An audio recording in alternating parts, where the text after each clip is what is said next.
부자대자 선생님 포트부터 빠르게 보겠습니다. 어차피 이제 방안에 들어오셨기 때문에 방안 포트폴리오의 기준을 잡으셔야 되는데, 일단은 1차적으로 그러니까 그걸 잘 기준을 잡으셔야 돼요. 그러니까 와, 이 종목이 실적이 크게 개선될 거예요. 그러니까 게임주 우리도 갖고 있잖아요. 남의 종목 얘기할 필요 없이 게임주 우리도 갖고 있는데 얘들 뭐 실적 어마어마해질 거예요. 그렇지만 지금 현재는요, 저평가가 아니라는 거. 지금 이제 가지고 계신 종목군 기준이 대부분이 좀 그렇습니다. 그래서 우리가 주력을 잡고 있는 쪽은 뭐 누가 뭐라 해도 이제 삼성전자는 우리나라 내에서의 기준을 설정하기가 어렵고, 일단 지정학적 리스크를 감안한다 해도 글로벌 시장 전체적인 업체 규모하고 비교를 했을 때 PER이 이제 뭐 12배 수준이다라고 한다면 사실은 저평가로 인식을 할 수 있는 기준이 됩니다. 그리고 SK 하이닉스는 그 이상이 돼요. 지금 SK 하이닉스의 흐름은 지금 뭐 9배, 9배 이렇게 나와 있는데 실질적으로는 9배도 안 되죠. 8배, 8배, 9배, 그렇죠. 뭐 9981, 그 정도 수준이 안 됩니다. 굉장히 뭐 저평가. 다른 데서 답을 찾을 필요 없이. 그래서 이렇게 실적이 있는 쪽의 기준을 잡는 거고, 사실상 삼성전기가 저평가는 아니에요. 그렇지만 이제 이쪽도 IT의 강세 속에서는 이제 성장성의 부분을 좀 부각받을 수 있죠. 특히 기술주 기준에서 11.30배라고 했을 때는 시장의 전체 이제 이슈가 기술주에 집중돼 있을 때 또 실질 실적 성장 플러스에서 움직이게 된다면 PER 15배 전후 수준까지는 뭐 가볍게 움직입니다. 그러니까 지금 주가 대비해서 40% 이상 가볍게 움직인다는 거예요, 사실상.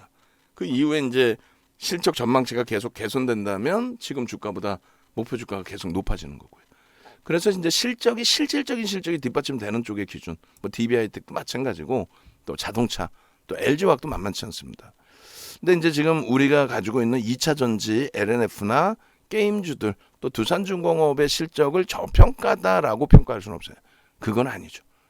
그래서 그 명확히 구분을 지을 수 있어야 됩니다. 그래야만 내가 이 종목을 기술적으로 접근한 건지, 내가 이 종목을 펀더멘털상으로 접근한 건지, 이거 뭐 성장성이 뛰어나고 그런 건 아무 의미 없어요.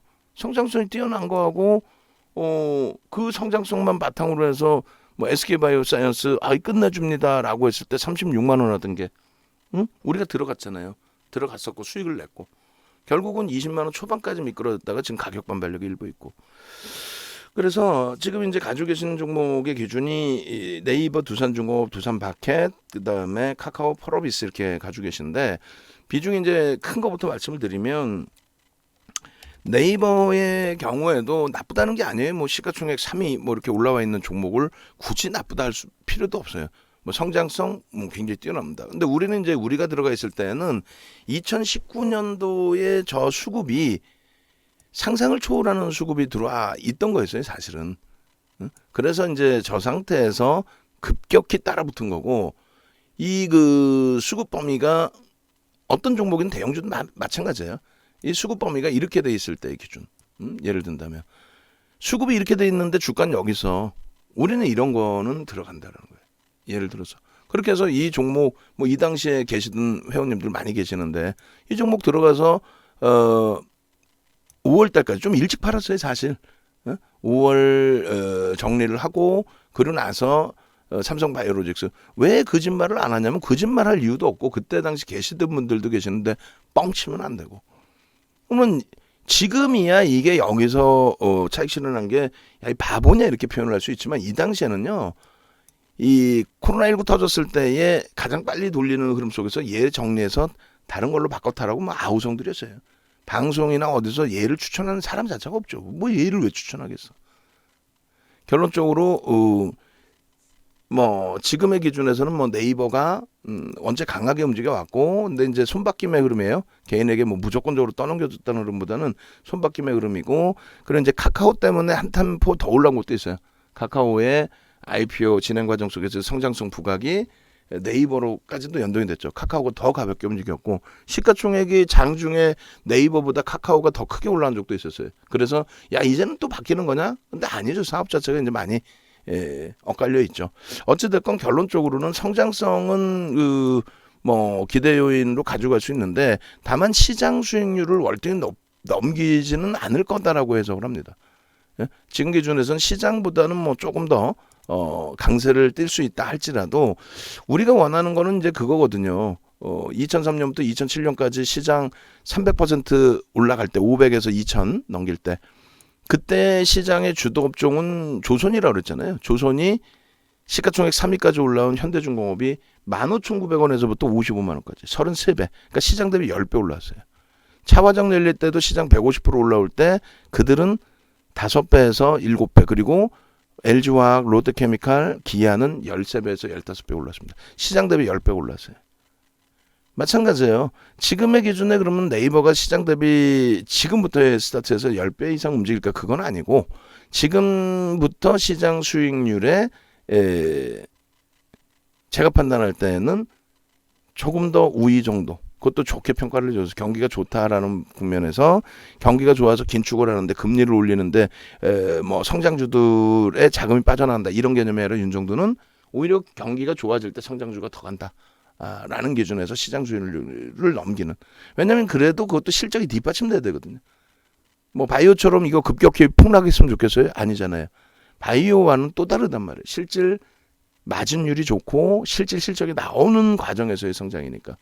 어찌 보면 뭐 게임주도 그런 기준점 중에 하나가 될 수도 있는데 결론적으로 시장 수익률의 이제 2배 이상이 움직이게 되면서 그렇게 되면서 이제 뭐 주가에 시장 견인력이 있느냐라고 했을 땐 그거는 이제 조금 제한적이라는 거예요. 다시 따져드리면 지난해 10월 말 기준, 그러니까 11월부터 해서 그 저점에서부터 46만 5천 원까지 올라올 때 굉장히 많이 올랐잖아요. 근데 똑같아. 무슨 얘기냐면은 그 당시에 하이닉스가 90% 올라왔거든요. 뭐 자동차 LG전자는 뭐 상상을 초월하게 올라왔고. 결론적으로 네이버도 많이 올라온 것 같지만 이제 시장 대비해서 뭐 2배 조금 넘는 수준이었고 누적적으로는 2016년 이후에 IT만큼 올라온 건 아니에요 또. 되게 많이 올라온 거 같잖아요. 근데 누적적으로 IT만큼 올라온 주도력은 아닙니다. 실적이나 이런 부분 감안했을 때 아까 이제 그 보여드릴 때 0081 2016년이면은 007이 정도면 76? 그 정도면 되나요? 그렇지. 72면 되는데 아까 화면이 무슨 얘기냐면 이제 2016년부터 보여드리려고 그러는데 284%가 2018년 10월에 저점을 찍고 그 흐름인 거예요. 삼성전자가 그 정도, 하이닉스가 오히려 더 많이 올라와 있습니다. 그러니까 실적은 월등히 이제 그쪽이 더 세고 결론적으로 성장성은 부각이 되는데 뭐 누적 수급 범위도 조금 아무리 손바뀜이라고 해도 여기서부터 추가적인 스타트 시장 수익률을 월등히 넘기는 흐름으로 인식하기보다는 시장 수익률을 조금 넘기는 정도. 그래서 결론은 네이버가 나쁘다는 게 아니고요. 네이버 비중이 63%이시니 그 비중을 정리를 하셔서 좀 우리 쪽에 IT나 자동차로 좀 또 LG화로 움직이시는 전략을 권해드린다 이렇게 말씀드립니다. 카카오 마찬가지예요. 네이버가 있는데 굳이 카카오를 가지고 있을 이유는 사실 없거든요. 또 카카오가 있는데 네이버를 갖고 있을 이유는 그다지 거의 비슷하게 움직인다고 봅니다. 근데 가벼움은 이제 아무래도 카카오가 조금 더 가벼울 수 있죠. 근데 지금의 시가총액에서는 카카오가 더 가벼울 수 있다 하기에도 벅차요. 왜? 시가총액 차이가 그렇게 크지 않습니다. 삼성전자 하이닉스의 시가총액 차이는 굉장히 큽니다. 5배 커요. SK 하이닉스 4배의 삼성전자 한 5배 수준 큽니다. 그렇기 때문에 변동률이 아무래도 하이닉스가 더 가볍다라고 해석을 할 수 있는데 이쪽은 거의 비슷해버려요 지금. 그래서 뭐 카카오가 더 가볍다 그렇지도 않습니다. 그래서 두 종목의 이제 비중을 좀 많이 낮추셔서 옮기시는 걸로. 그다음에 이제 펄어비스는 우리가 이제 뭐 희한하게 펄어비스는 2번 들어가서 2번 다 손절을 했어요. 그죠? 원칙 지킨다라고 생각하고 손절을 하고 대신에 이제 펄어비스는 손절을 했지만 뭐 위메이드나 카카오 게임즈에서 뭐 수익 범위를 일정 부분 가져갔고 여기도 이제 고점 대비 11% 밀려 있는데 조금 전에 이제 그 게임주들 말씀드린 것처럼 일단은 어찌 됐든 성장주에 대해서 지금 당장 부정적으로 해석하지는 않습니다. 지금 박근혜 전 대통령 정부 때 대비해서는 규제도 많이 완화돼 있고 또 이슈 부분도 뭐 많이 불거져 있고 여러 가지. 그래서 이제 고점 대비 조정받은 이 시점에 굳이 이 정리를 하시는 것보다는 가격 반발력을 놓고 보면서 대처를 하는 것으로 말씀을 드립니다. 근데 이제 추후에 게임주를 추가적으로 보실 때는 아무래도 방안에서 펄어비스를 보진 않아요.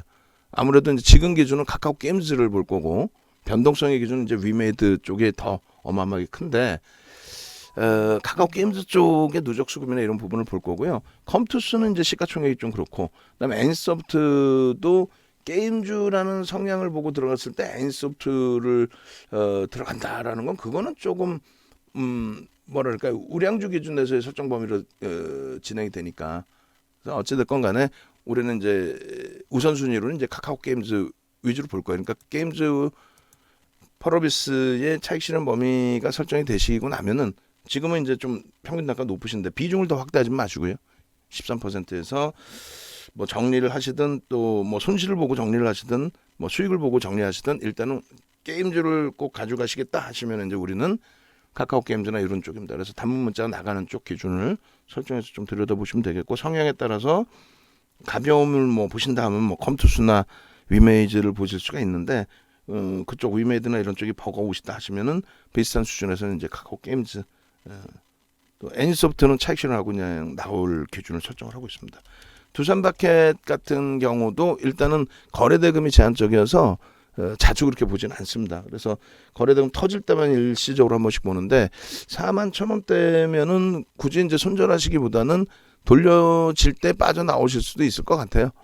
다만 이제 방안에서 계속 뭐 전략을 잡아드리지는 않으니까 그 선택을 잘 하시면 될 것 같고 두산중공업은 이제 방안 전략주로 같이 있으니까 지금 바닥에서 계속 이렇게 맴돌고 있죠. 뭐 시장 영향이 될 수도 있고 자체 영향이 될 수도 있는데 아쉬운 게 지금 거래가 자꾸 1,000만 주 미만으로 축소가 돼요. 그러면 안 돼요.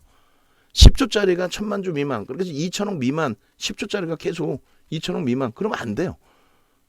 변동성이 안 나와요. 그러면 나올 수가 없죠. 그럼 그때 거래량 터질 때 들어가는 게 낫죠. 우리도 이제 비중을 좀 실어놓은 상태고 손실이 있는데